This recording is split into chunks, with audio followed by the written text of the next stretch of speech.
मेला अब धीरे धीरे अपनी संपूर्ण गति पकड़ चुका है। संतों और महात्माओं के साथ साथ अब श्रद्धालुओं का भी प्रतिदिन आना जाना यहाँ पर शुरू हो चुका है और यहाँ काफ़ी भीड़ बढ़ती जा रही है। ऐसे में परम पूज्य बाबा त्यागी श्री कल्याणदास जी महाराज के आश्रम में भी संत परिचर्चा नित्य प्रतिदिन जारी है। आइए देखते हैं आज की परिचर्चा के मुख्य अंश। पैसे में आसक्ति होने के कारण अगर 500 का नोट हाथ से कहीं गिर गया, जेब से कहीं गिर गया, तो मिलते समय तो बड़ी गुदगुदी थी, बहुत आनंद आता था, लेकिन जब गिर गया, खो गया, तो देखो बेचैनी की तलाश करो अंतर में।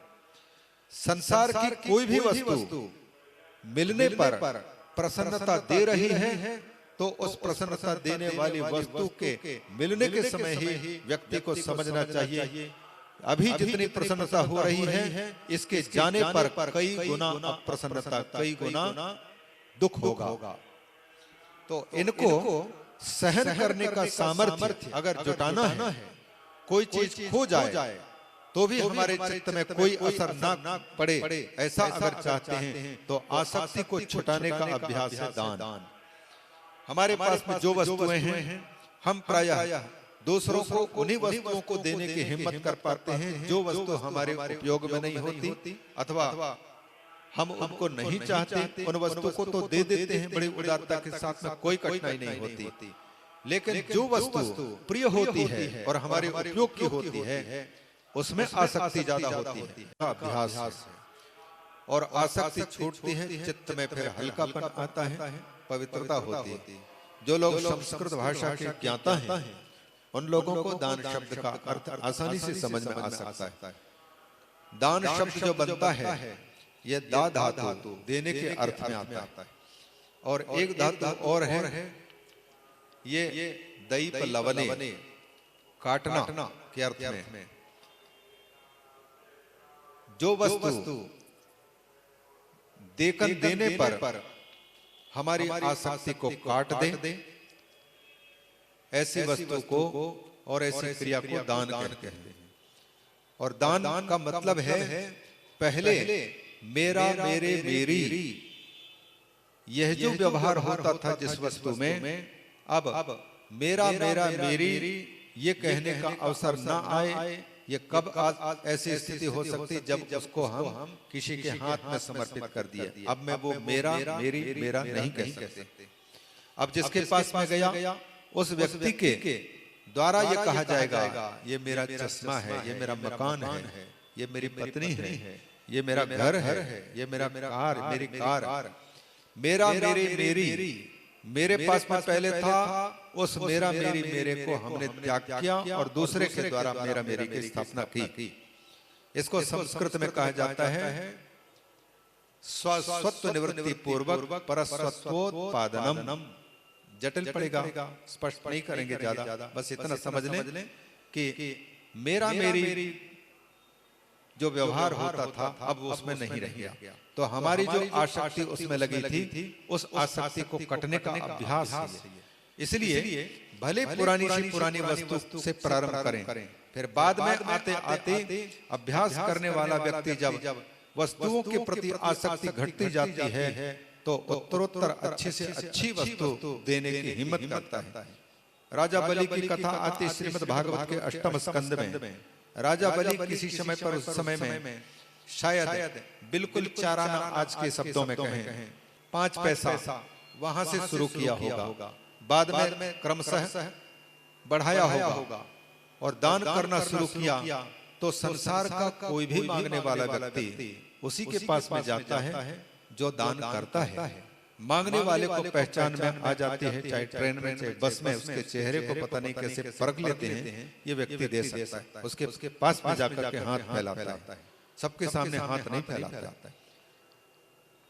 राजा बलि जब दान करना शुरू किए, तो जिन्होंने दान पाया वो जाकर के दूसरों को बताते थे कि राजा बलि दान करते हैं। दीन दयाल हरि गोविंद हरि गोपाल हरि गोविंद हरि गोपाल हरि जय जय प्रभु दीन दयाल हरि जय जय प्रभु दीन दयाल हरि। हम निवेदन कर रहे हैं दान, तप और यज्ञ की बात, जिसमें से दान की बात कह रहे हैं कि दान किसी वस्तु में लगी हुई आसक्ति से हमको मुक्त करता है। इसलिए पहले येन केनापि प्रकारेण दान की शुरुआत हो और उसके बाद फिर देने देते देते हम देखेंगे देना शुरू करते हैं तो मांगने वालों की संख्या भी बढ़ती जाएगी। राजा बलि के पास में यही हुआ। राजा बलि जब दान करने लग गए, लोगों में प्रसिद्धि हो गई, राजा बलि दान बहुत करते हैं। एक दिन सारी दुनिया को दिलाने वाले, देने वाले, खिलाने वाले भी स्वयं भिक्षुकों की लाइन में लग गए। भगवान भी दान करने वाले के पास में आकर के हाथ बटा लिया। जगत में यह दिखाना है कि मेरा भक्त मुझसे भी बड़ा होता है, मैं उनके सामने भी जाकर के हाथ फैलाता हूँ। भगवान वामन का रूप धारण करके हाथ फैलाते हैं। तो दान करते करते उस स्थिति में पहुंच गए राजा बलि कि किसी भी वस्तु में लगी हुई आसक्ति को काट डाला। इसलिए उसने त्रिलोकी का दान 2 पांवों में जब पृथ्वी से लेकर के और ब्रह्मा के धाम तक को नाप लिया, भगवान ने उनसे कहा, राजन तुमने वचन दिया था, संकल्प लिया था 3 पग भूमि दान करने के लिए, और तुम्हारी जितनी भूमि है 2 ही पग के अंतर्गत आ गया, तीसरा पग कहाँ रखूं? यदि तुमने संकल्प लेकर के देने का वचन देकर के अपना वचन पूरा नहीं किया तो तुम्हारे झूठ बोलने का फल तुमको प्राप्त करना पड़ेगा। इसलिए बताओ तीसरा पग कहाँ रखूं? ऐसे समय पर धन्य है भगवान का भक्त भी कम नहीं होता। उसने कहा, प्रभु आपने अभी तक मेरी कहलाने लायक चीज को लिया है, अभी आपने मुझे नहीं लिया है।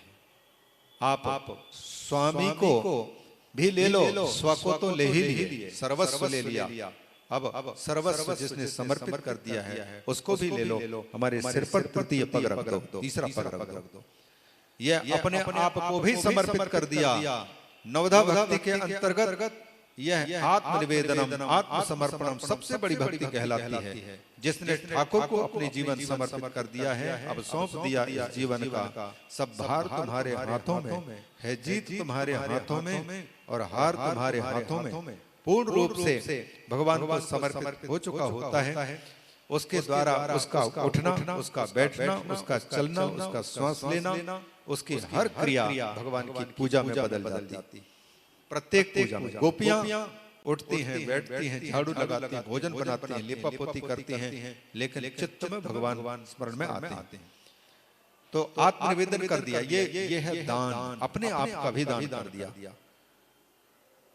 राजा बलि, इसलिए उनके नाम पर लोग जब कुछ देते हैं, चाहे देश की सेवा में समर्पित कोई रक्षक है तो कहा जाता है इनकी बलि हुई, इनके बलिदान, राजा बलि के नाम पर दानों को कहा जाता है। तो राजा को पवित्र होने का अवसर मिल गया, उसने त्रिलोकी का दान कर दिया और भगवान प्रसन्न होकर के उनको सुतल लोक का दान किया। लोगों को लगता है कि भगवान ने छोटा रूप धारण करके मांगते समय छोटा रूप धारण किया, और सचमुच बात है, वामन एक बीते का बालक जिस समय मांग रहे थे उस समय उतना बड़ा दिखाई दे रहा था, और जिस समय नाप रहे थे उस समय पर शरीर बड़ा बना दिया। राजा बलि कहना चाहते, अगर कहते कि आपने मांगते समय जितना बड़ा रूप धारण किया था उतना ही बड़े रूप से नापना चाहिए था, आपने हमसे छल किया है, आपने इतना विशाल रूप धारण करके नापा है 2 पगों में, ये कह सकते थे। लेकिन भगवान के सामने राजा बलि ने कोई ननु नचा नहीं किया, प्रश्न नहीं किया। इसलिए भगवान उसके दान को अंगीकार करके जगत को मानो ये दिखाना चाहते हैं कि दाता मुझे कहते तो लोग हैं, लेकिन मेरा दाता मेरा भक्त है। वो कहते ना, दाता एक राम भिखारी सारी दुनिया, राम एक देवता पुजारी सारी दुनिया, दाता एक राम भिखारी सारी दुनिया। सारी दुनिया भिखारी है, बताइए किसको नहीं चाहिए? कुछ नहीं चाहिए ऐसा कोई इंसान दिखा दो, कोई जीव दिखा दो जिसको कुछ नहीं चाहिए, एकमात्र भगवान को छोड़ करके। लेकिन भगवान भी तब मांगते हैं जब देने वाले की प्रसन्नता है देने में। तो भगवान ये दिखाना चाहते हैं कि मैं भी उनके पास में जाकर के मांगता हूं जो मुझसे बड़े हैं, मुझे भी देने का सामर्थ्य रखते हैं। इसलिए ये राजा बलि को वामन के द्वारा ठगा जाना नहीं है, बल्कि भगवान की वो लीला है कि मेरा भक्त मुझसे बड़ा है। आप देखते हैं देने वाले का हाथ ऊपर होता है और लेने वाले का हाथ नीचे होता है। हमारे बीच में देखो बड़े हमको प्रज्ञा जी को देख करके नागपुर की याद आ रही है, और गुड्डे साहब जी आए हुए क्या? ठीक है। हमें जहां भी कथा होती भागवत की, वहां इनका स्मरण जरूर होता है, क्योंकि इनके पिताजी के हृदय को मैं कभी भूल नहीं सकूंगा। और परिवार इतना सुंदर परिवार दिया भगवान ने। इनके यहाँ नागपुर में भागवत की कथा कई जगह में होता है, तो वक्ता को वक्ता के अनुकूल बोलने का अवसर नहीं होता है, संकोच किया जाता है। महाराज आप इतना समय ले लेते हैं, आप बंद किया करो, ये बोलते हैं वो बोलते हैं, ये करना पड़ता है।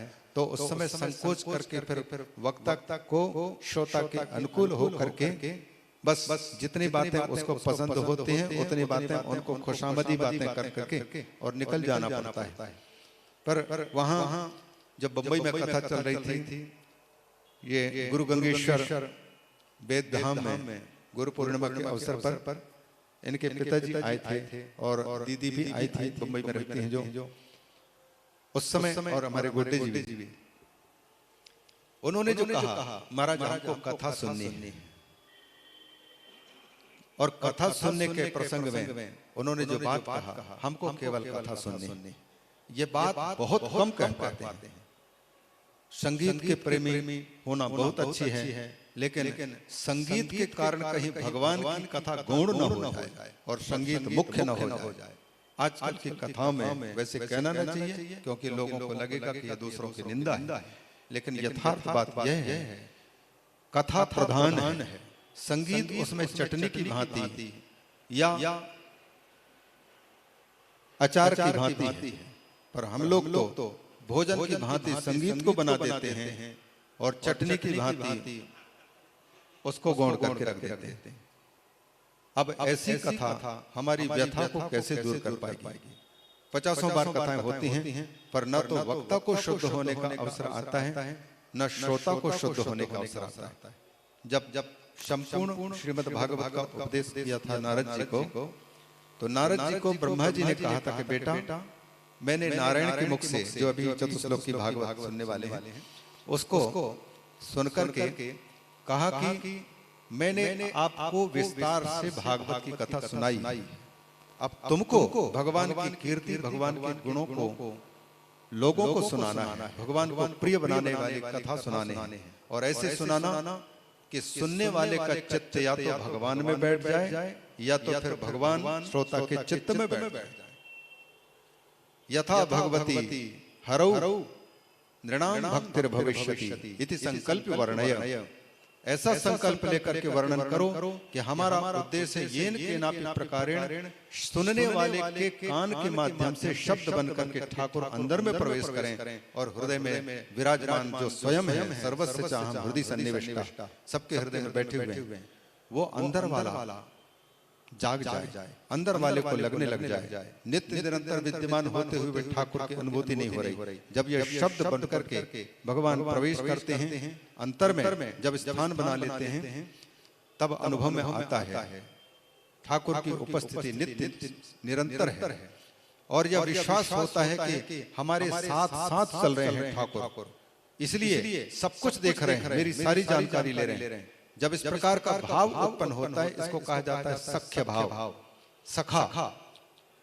हमेशा 8 प्रकार 9 प्रकार की भक्तियों में से एक भक्ति है सख्य भक्ति। मतलब ये मानना कि मेरे साथ में सखा बनकर के नित्य निरंतर भगवान विराजमान है। क्योंकि इस शरीर में दो पक्षी सखा बनकर के रह ही रहे हैं। एक हंस एक परम हंस, द्वा सुपर्णा सयुजा सखाया समानम वृक्षम परिशस्व जाते, स्वाद्वत्ति पिप्पलम स्वाद्वत्ति अनशनन अन्य अभिचाकशीति। एक हंस रूप पक्षी अपने किए हुए कर्मों का फल सुख और दुख भोग रहा है, और दूसरा पक्षी परम हंस वो केवल देख रहा है। जो भोजन कर रहा है वो दुखी है, जो भोजन किए बिना केवल तटस्थ है वो मस्त है, खुश है। तो इस शरीर में है विद्यमान निरंतर।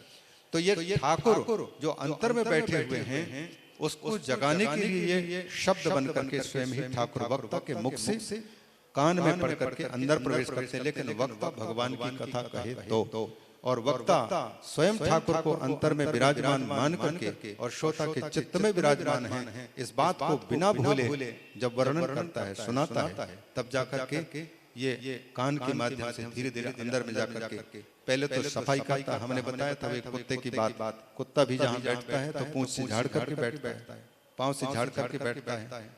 हम लोग भी चाहते हैं कि साफ सुथरी जगह पर बैठे, गंदगी जहाँ पर होती है वहां पर बैठने की इच्छा नहीं होती। तो फिर हम जो अत्यंत पवित्र हैं भगवान, और भगवान का नाम मधुरम मधुरेभ्योऽपि पावनेभ्योऽपि पावनम मंगलम मंगलेभ्योऽपि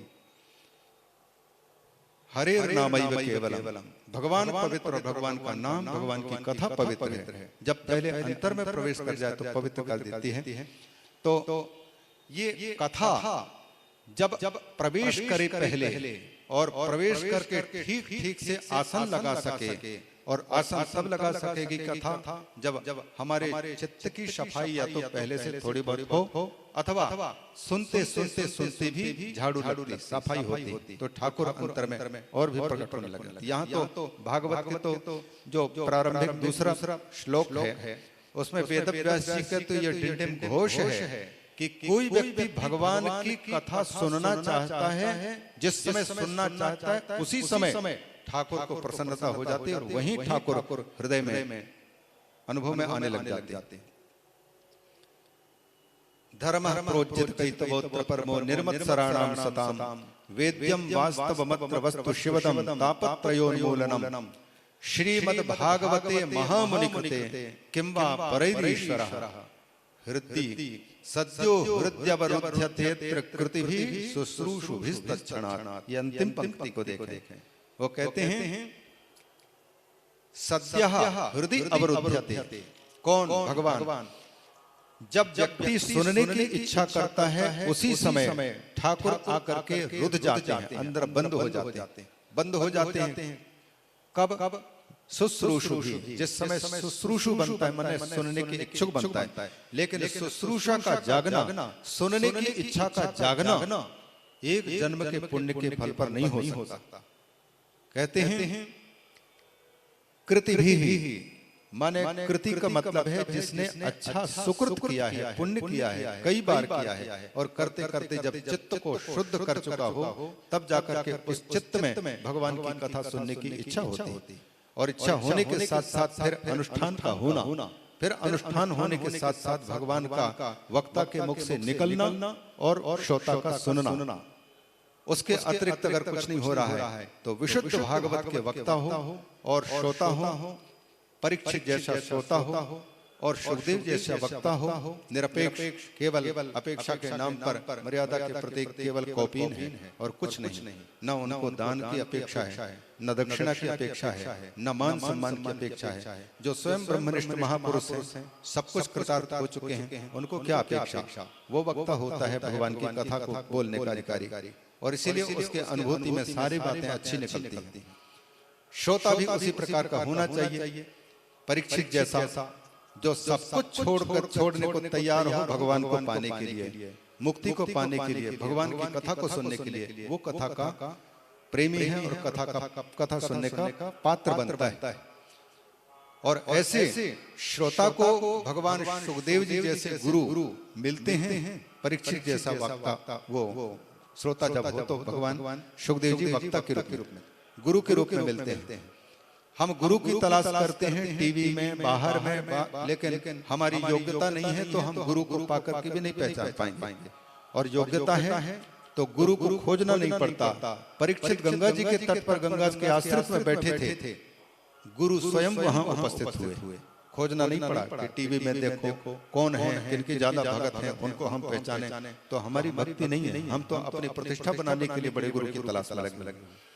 तो ये जो है हम ये निवेदन करना चाहते थे, ये जो कथा है भागवत की हम करते बहुत जगह किए हैं, लेकिन श्रोता जिस प्रकार का होना चाहिए वो श्रोता श्रोतृत्व, वो योग्यता हमारे बुड्ढे जी के पिताजी वो देखने में आई। पर खेद हुआ कुछ ही दिनों के बाद में जब हम नडियाद में थे, उस समय व्हाट्सएप ग्रुप के माध्यम से पता चला कि जो सुनना चाहते थे उनके निधन हो चुका है।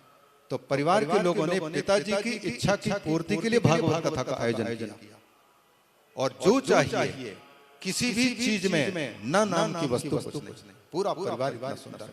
और उस समय हमारे चित्त से जो निकलता था हमको भी आनंद आता था। अब श्रोता के बात तो हम नहीं कह सकते उनको कितना कैसा लगता था, लेकिन मुख देख करके पता लग जाता है कि श्रोता को कोई बात सुनने में आदित्य भी आई है, तो सुनने में भी उसका चेहरा बता देता है, एकाग्रता बता देती, और नहीं सुनने वाले के चेहरा भी बता देता। और विक्षेप बहुत होते हैं हमारे, अगर सुख सुविधा के खोजी हैं अथवा हमारा भाग्य जागा नहीं है तो पहली बात तो निद्रा देवी सताती है। जब अच्छे ढंग से सुख सुविधाएं मिली हो, खाने पिए के पूरे पेट भी भरा हुआ हो, पचाने के लिए अग्नि भी कार्यरत हो, तो सारे पाचन विभाग के कर्मचारी जब काम कर रहे होते हैं तो गुदगुदी बढ़िया मस्तिष्क के लिए आती, नींद भी आती, सुनने नहीं देती।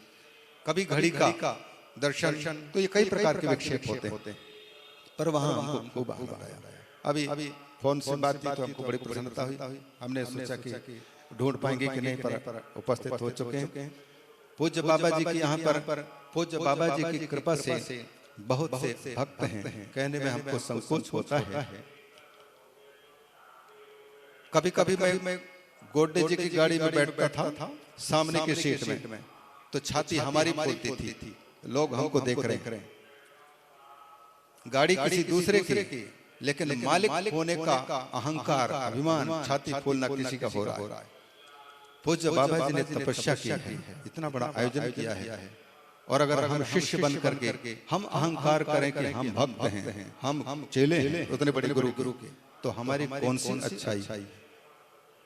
और इसी के कारण जब व्यक्ति अपने आप को श्रेष्ठ मानता है भगवान से और भगवान की कथा से, भगवान नाम से, भगवत जप से, तो फिर ये सुंदर सुंदर कुर्सियां प्रतीक्षा तो कर रही होती हैं, लेकिन सूनापन बता देता है कि योग्यता क्या है। कहना तो नहीं चाहिए, क्योंकि इसमें बाबा जी की बदनामी है। अनेक वक्ताओं की शिकायतें होती हैं, वहां भी अमरकंटक में भी होता है। और ठीक है, जिसकी योग्यता जैसी भाई, भगवान की कृपा करने के तरीके और गुरुदेव की कृपा करने के तरीके अलग अलग हैं। समय आने पर सबको ये जागरूकता आएगी। घर का जोगी जोगना आन गांव का सिद्ध होता है, घर की मुर्गी दाल बराबर होता है। इसलिए लीला को देख करके प्रणाम करते हैं भगवान को, और अपने आप के लिए यही कहते हैं कि आप लोग निमित्त बन जाते हैं। वक्ता आपको सुना करके आपको उद्धार करने का प्रयास नहीं कर रहा है। अगर उद्धार करने का प्रयास करता तो उद्धार करने के लिए राम आए, कृष्ण आए, बलराम आए, नरसिंह आए, वामन आए, परशुराम आए, कितने अवतार हुए। जब तक रहे तब तक ये दुनिया लगभग ठीक हुई, चले गए दुनिया फिर ज्यों के त्यों हुई।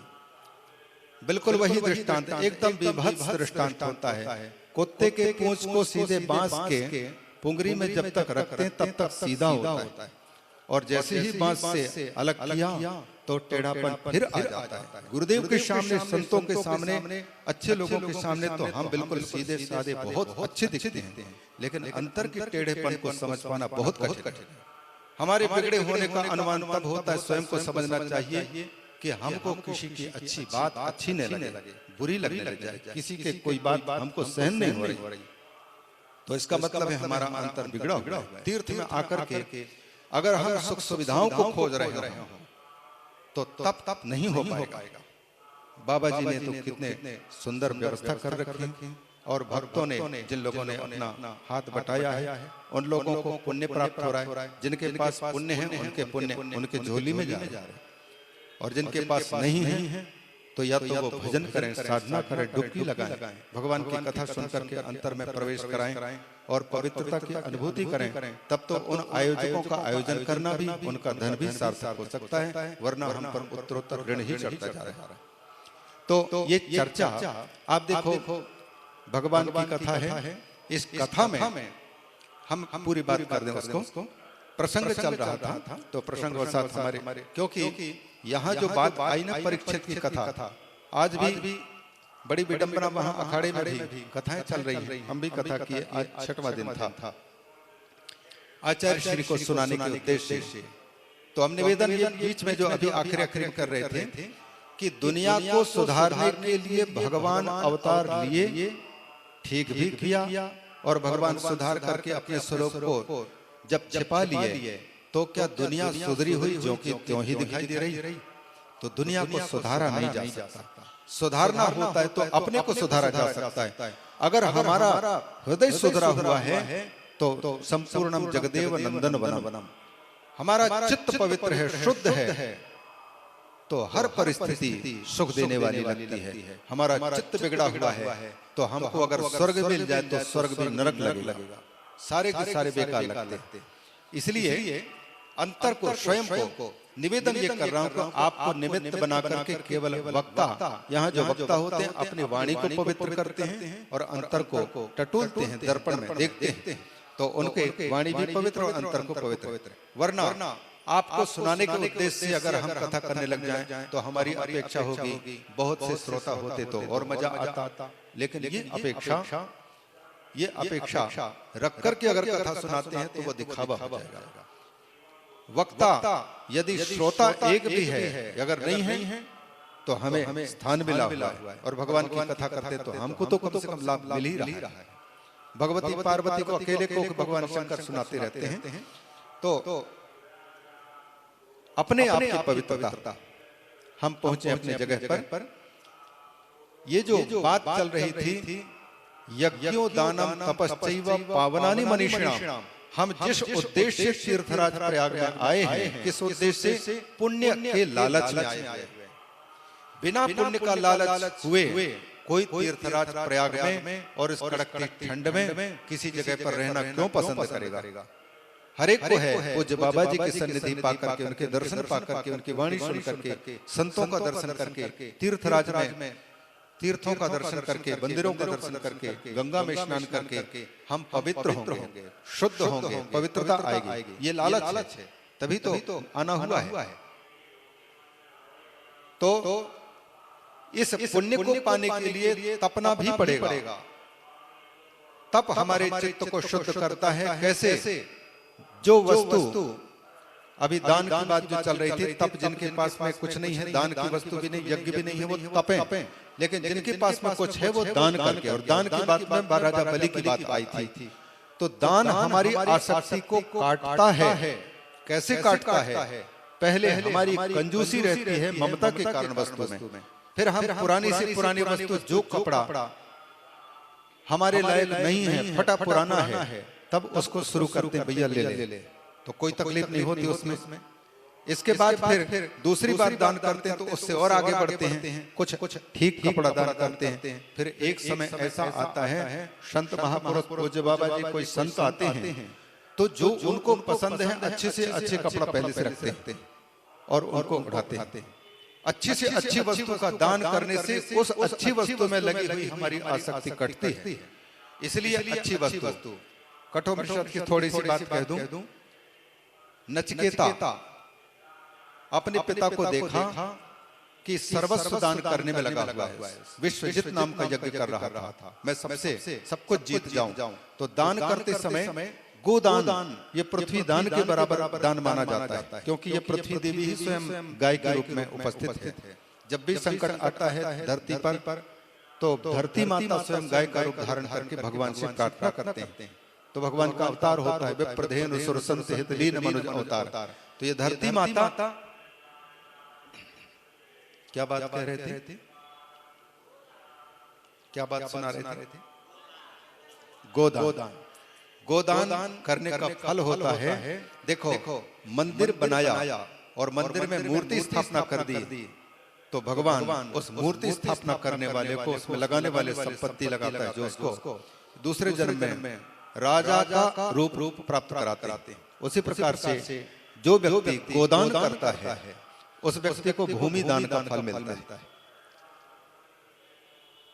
तो राजा ये नचिकेता के पिता गाय दान करना शुरू किया। अब बेटा है तो स्वाभाविक है घर में आप लोग बच्चों को पालते हैं, तो ऐसा तो नहीं करते कि सब कुछ दे दिया और बच्चों के लिए कुछ भी नहीं छोड़ा, स्वयं मांगने वाला बन जाए। वैसा दान भी ठीक नहीं है, क्योंकि वैसा दान तो वही कर सकता है जो राजा बलि के स्तर पर पहुंच चुका है, जो पूर्ण विश्वास हो सकता है कि मेरा कुछ नहीं होने वाला है, जो कुछ होगा वो अच्छा ही होगा, उस स्थिति में पहुंचा हुआ कर सकता है। तो वो नचिकेता के पिता, क्योंकि नचिकेता बेटा है, अतः उसके उद्देश्य से अच्छी दुधारी गायों को छांट करके अलग रखती थी, और जो पुरानी गाय थी जो दूध देना बंद कर चुकी हैं, घास भी ठीक से नहीं चल पा रही है, पानी भी ढंग से नहीं पी पा रही हैं, बिल्कुल ऐसे लड़खड़ाती हुई चल रही हैं, उन गायों से दान प्रारंभ किया। नचिकेता ने देखा मेरे पिताजी दान तो कर रहे हैं, लेकिन दान का तरीका गलत है, इससे इनको पुण्य की प्राप्ति कैसे होगी, पवित्रता कैसे आएगी? इनकी आसक्ति अभी भी अपने पुत्र में बनी हुई है। आसक्ति एक से मिटाने के लिए कर रहे हैं, तो अच्छे गायों को तो हमारे लिए रख रहे हैं, और जो पुरानी जो गाय काम की नहीं है उनको दान कर रहे हैं। इस दान का क्या फल मिलेगा? जब जिसको दान किया जा रहा है उसके काम में ही नहीं आएगा। पंडित जी से पूजा करा लिया 1 घंटा और कपड़ा ऐसा दान किया कि कपड़ा पहनने के भी काम में नहीं आया, तो फिर कपड़े दान का क्या मतलब रहा? तो वैसे ही नचिकेता ने देखा कि पिताजी की ममता मेरे प्रति है, मोह है, मेरा कर्तव्य है इनको जागरूक कर देना। तो पूछा, तात कस्मै माम दास्यसि, मैं भी तो आपकी संपत्ति हूं पिताजी, आप जैसे गायदान कर रहे हैं, गाय क्योंकि आपकी संपत्ति है, तो मुझे, मैं भी तो आपकी संपत्ति हूं, मुझे किसको दान करेंगे? पहली बार में तो उनके पिता ने अनसुनी कर दी, नहीं सुना, ऐसा लगा। दूसरी बार फिर किया, तीसरी बार फिर किया। बार जब कोई इस एक ही बात को लगाता है और व्यक्ति दूर करने की कोशिश करता है, तो कितना भी शांत व्यक्ति हो उसको क्रोध आ ही जाता है। अनल प्रकट चंदन ते होई, अतिशय रगड़ करे जो कोई। चंदन जो है शीतल होता है, महात्मा लोग माथे में लगा के ठंडा रहे सोच करके, लेकिन हिमालय के बर्फ में भी रहने वाले को गुस्सा नहीं आता। गर्मी तो सभी जगह में, चंदन का असर वहां भी होता है। अंतर में शीतलता नहीं तो माथे के चंदन भी ठंडक नहीं दे सकती। तो नचिकेता के पिता को गुस्सा आ गया और गुस्से में, आवेश में आकर के उनके मुख से निकल गया, मृत्यवे त्वा ददामि, तुझे मौत को दे दूंगा। लेकिन बेटा ने यह समझ करके कि पिताजी को गुस्सा हुआ है और इस कारण से जो उत्तर दे रहे हैं, यद्यपि ये अनुचित है, गुस्से में आकर के जो बोल रहे हैं कि मौत को, और सही बात है, पिता अगर अपने संतान को किसी को देना चाहे, किसको दे सकता है? मौत का अधिकार है, जो जन्मा है उसको वो ले लेता है। मजबूरी में दो या प्रसन्नता से दो, मौत का अधिकार है। मृत्यु को ही दिया जा सकता है, शरीर को मृत्यु ही ले सकता है।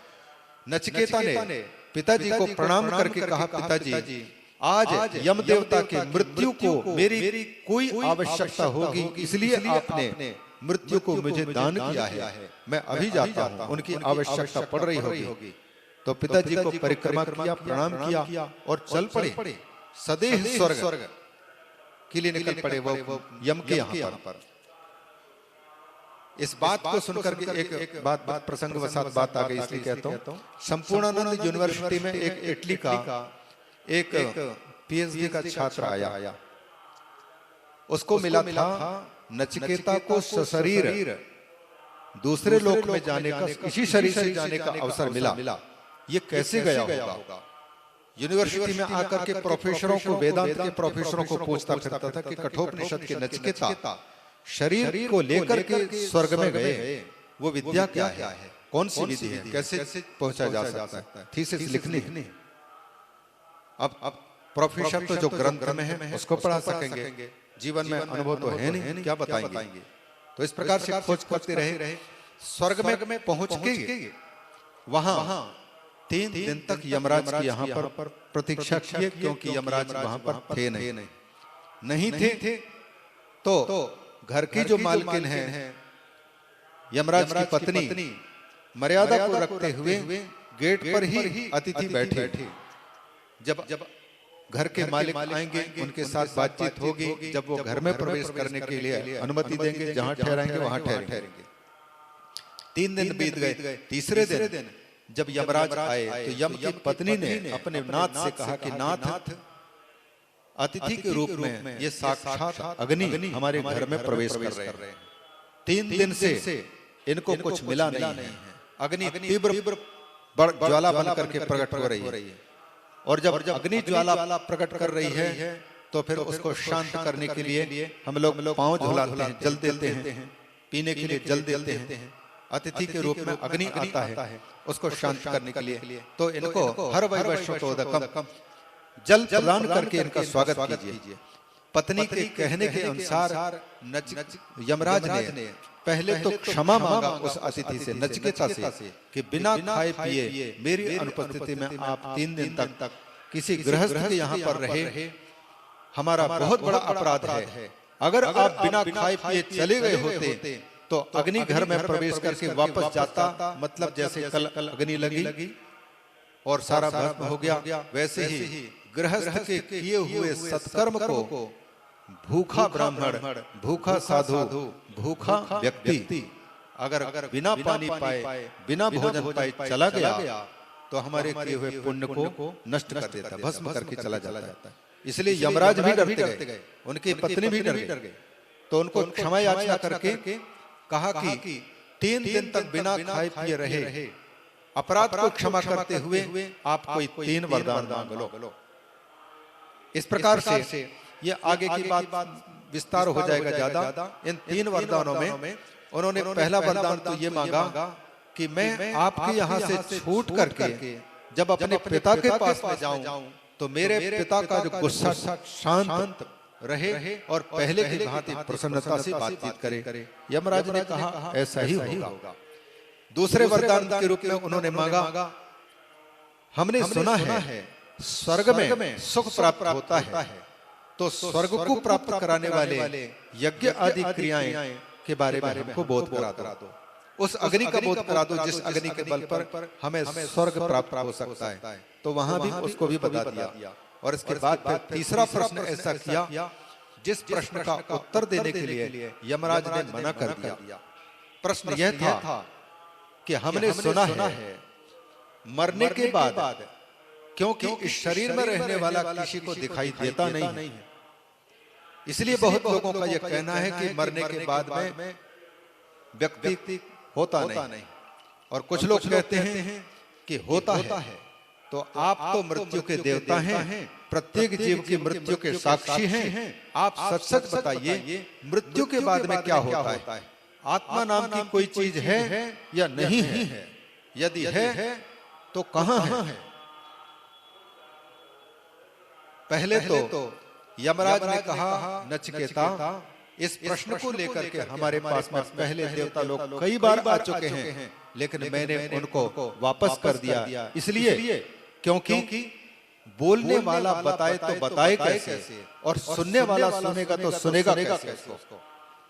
इसलिए इस वस्तु को मांगने के अतिरिक्त तुम दुनिया के सब सुख मांग लो, स्वर्ग की स्थान मांग लो, इस पृथ्वी का चक्रवर्ती सम्राट बनने का वरदान मांग लो, देवताओं का राजा बनना मांग लो, मैं राजा बना दूंगा, या स्वर्ग सुख जो चाहिए, और अनंत अनंत काल तक अमर होने का वरदान मांग लो, मैं सब कुछ दे दूंगा। लेकिन तुम्हारे इस प्रश्न का उत्तर मैं देना नहीं चाहूंगा, क्योंकि मैं बोलूं तो बोलूं कहते, और योग्यता उसके जैसी होनी चाहिए। जैसे तुम एकमात्र पहली बात तो सुनने की इच्छा रखने वाला तुम पहले व्यक्ति हो।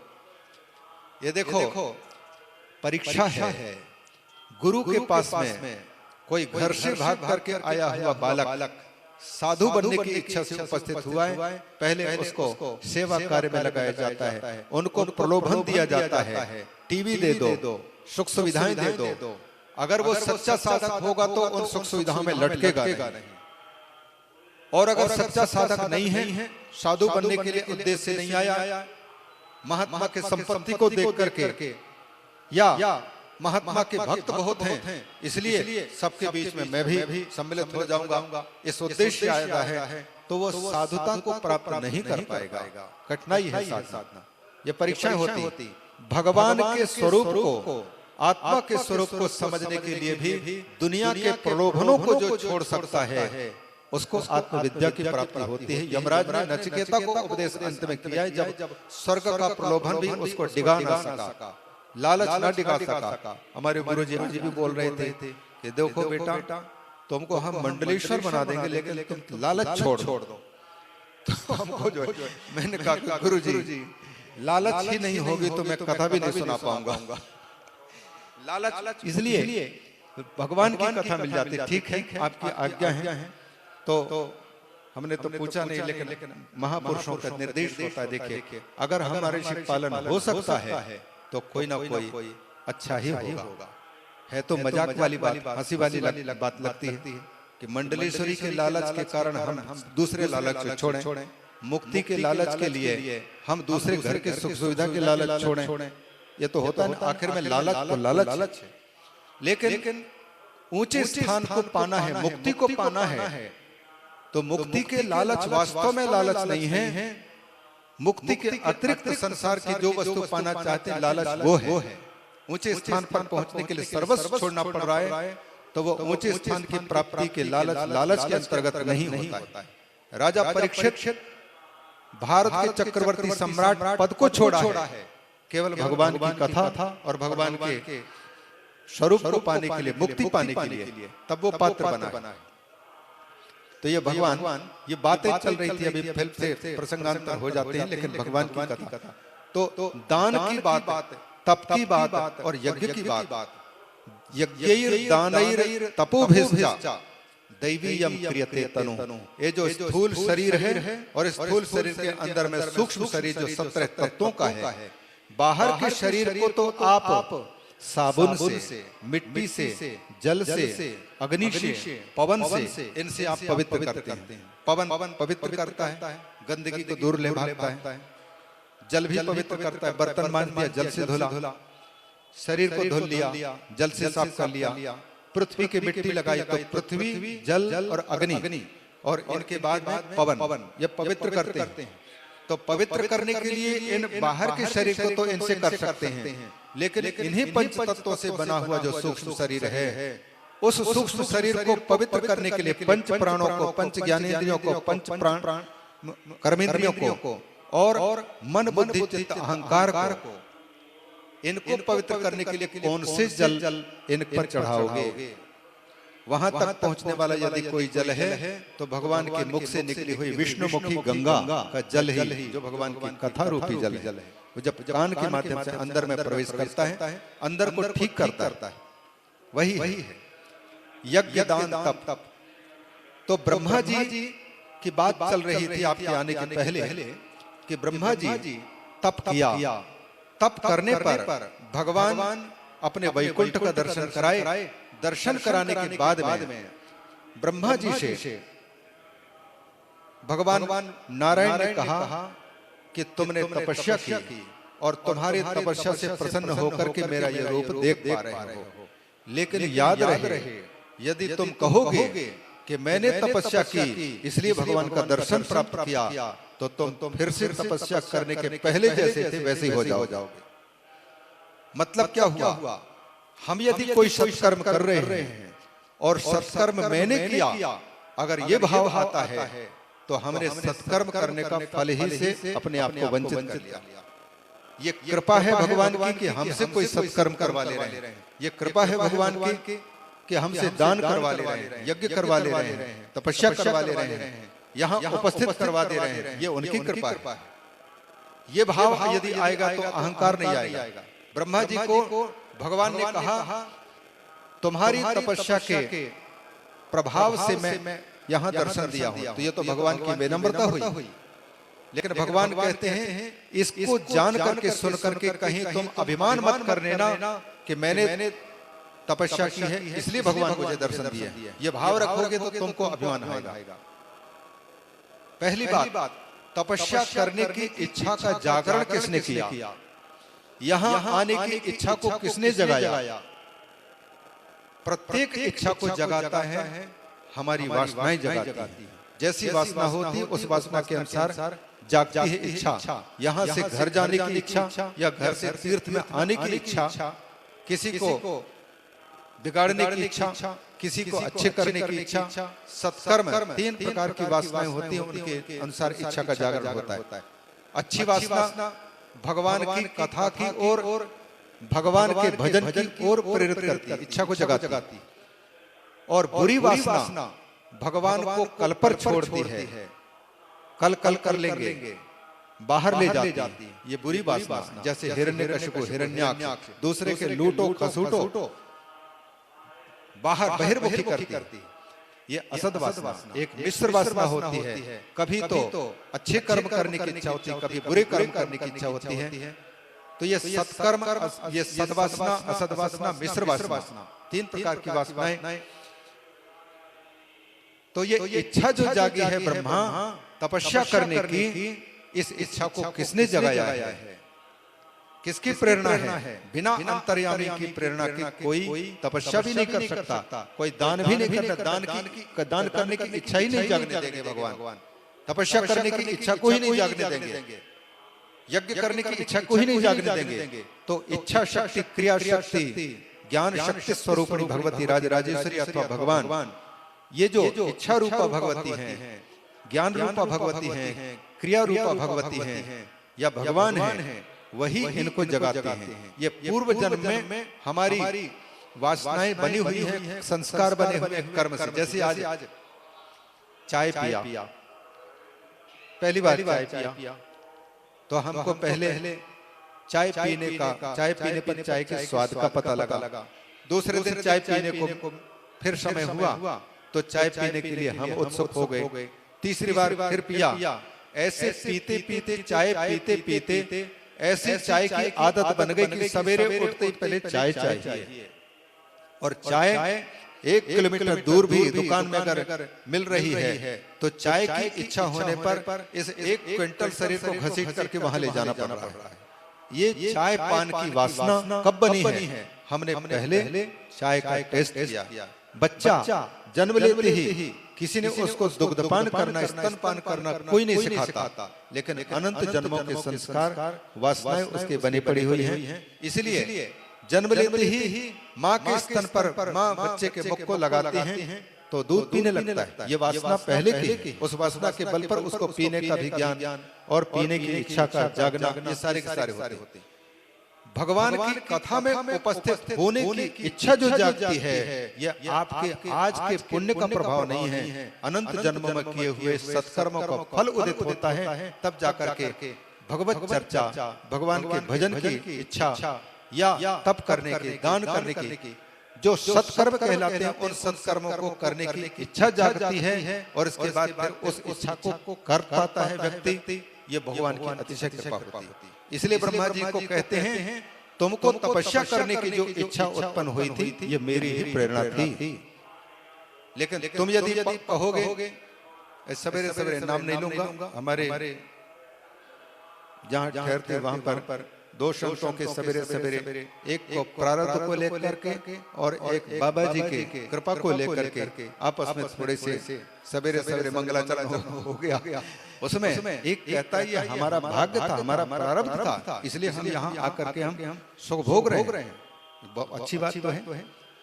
और दूसरे कहते हैं ये गुरु जी की कृपा है, गुरु जी के भक्त नहीं होते, गुरु जी ने हमको नहीं अपनाया होता, हमको पहचान नहीं दिया होता, तो तुमको इस सुख को भी पाने का अधिकार नहीं मिलता। सच बात यह है, हमें जो सुख सुविधा मिल रही है, भले हमारे प्रारब्ध के अनुसार हो, पर अगर हम मानते हैं कि हमारे प्रारब्ध के अनुसार ये मिल रहा है, हम किसी के नहीं खा पी रहे हैं, तो हमारा पतन होगा। अगर गुरुजनों की कृपा है, ये भक्तों की कृपा है, जिन्होंने अपने खून पसीना बहा करके कमाए हुए धन को सत्कर्म में लगाया है, संतों की सेवा में, कुंभ के समय पर आने वाले लोगों की सेवा में अपने धन का विनियोग किया है। ये कृपा उनकी है। अगर उन्होंने विनियोग नहीं किया होता तो हम जो इतनी बातें कर रहे हैं, जो मंच प्राप्त हुआ है, भगवान की कथा करते कैसे? अगर ये भावना आती है तो हम सुखी हो पाएंगे, भगवान की कृपा बरसती रहेगी। और अगर हम प्रारब्ध को लेकर के, प्रारब्ध कहीं दूसरे जगह रखें और गुरु कृपा, भगवत कृपा को जो सामने रख करके हम कहते हैं यहाँ आना हुआ है, अगर हम सोचते, कई लोग कहते हैं कि महाराज जब आपकी कृपा होगी तब हम आ पाएंगे। जहाँ आलस्य घेरता है वहां तो आपकी कृपा की अपेक्षा रखते हैं। ठीक है, उनकी कृपा है, लेकिन आने के बाद हमारा भाग्य था, इसलिए हम आ गए। तो इस मान्यता में हमारा जो विचार है हमको गिराने के रास्ते पर ले जाएगा, बल्कि इस जगह में हम ये माने भगवान की अतिशय कृपा है, तीर्थराज की अतिशय कृपा है, गंगा मैया की अतिशय कृपा है, भगवान की अतिशय कृपा है, गुरु की अतिशय कृपा है। उनकी कृपा के बल पर हमको यहाँ आने का अवसर मिला, तो हमें किसी प्रकार के ये अहंकार नहीं पकड़ेगा। ब्रह्मा जी को भी यही समझाते हैं। इसके बाद फिर ब्रह्मा जी से बोला कि तुमने जो तपस्या की है, क्या पाने के लिए तपस्या की है? ब्रह्मा जी ने कहा कि भगवान आप मुझे अपने नाभि कमल से प्रकट करके अंतर से प्रेरित कर रहे हैं जगत सृष्टि के लिए, तो जगत रचना मुझे करनी है। आपकी प्रेरणा के अनुसार आपकी आज्ञा का पालन करूंगा, लेकिन एक समस्या आएगी।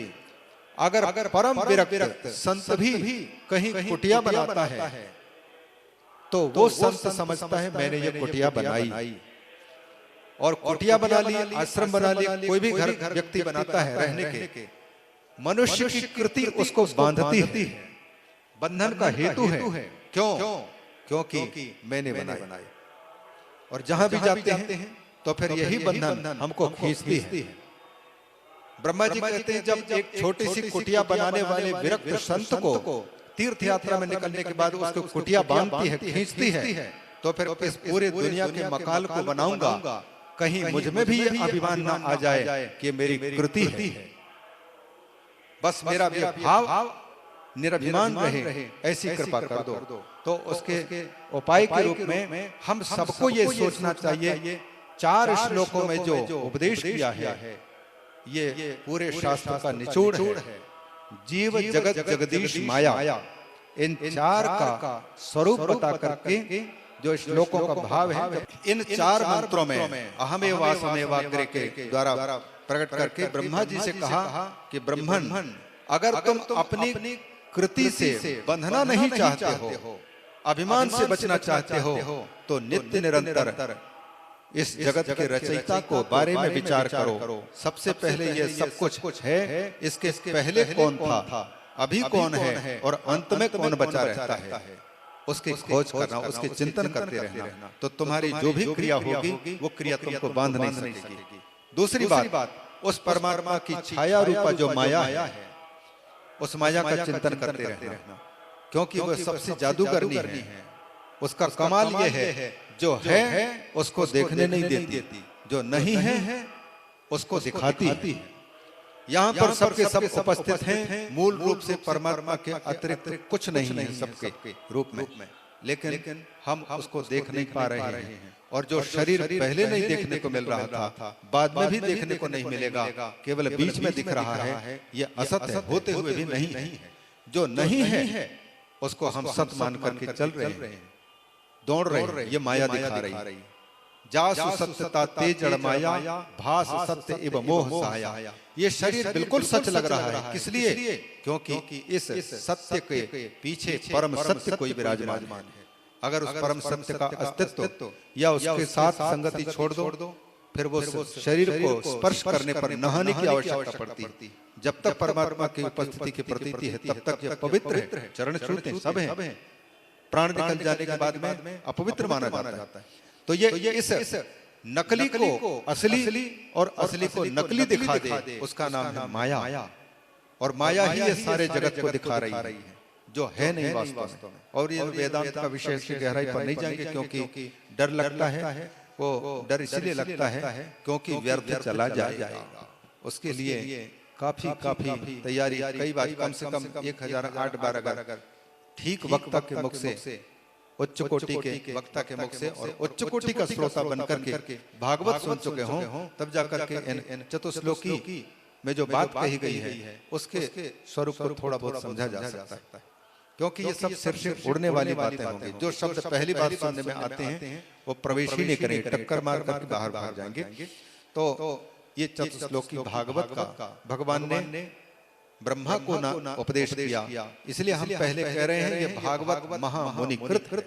इन्हीं शब्दों के साथ में हमारे कथा वक्ता गुरु भाई देवेश्वर आनंद जी महाराज जी आए हुए हैं। श्रोता जब मिल जाते हैं तो बड़े संगीत में ढंग से भगवान की कथा सुनाते हैं। और आप जिस भाषा को समझ सकते हैं, जिस बोली को समझ सकते हैं, उसी बोली में कथा श्रवण कराते हैं, अच्छा लगता है। और अब हम लोगों की क्या है, जो शब्द मुख में आ चुके हैं उन शब्दों को श्रोता के समझ के स्तर पर उतारते तो टाइम लग जाता है। इसलिए सिर ऊपर भागते हैं तो इनको थोड़ा सा भी मिले उसको हजम करने का सामर्थ्य चाहिए। 1 घंटे का प्रवचन भी अगर हमको पचाने का सामर्थ्य 1 साल के अंदर अगर 50 सके तो बहुत अच्छी बात है। तो इन्हीं शब्दों के साथ में आज के वक्तव्य को विराम देते हैं। गोविंद हरे गोपाल हरे गोविंद हरे। हे भगवान, हमने सोचा बढ़िया फसल उगाया है, पर फसल काटते समय पता लगा कि बिल्कुल फसल नहीं होगी।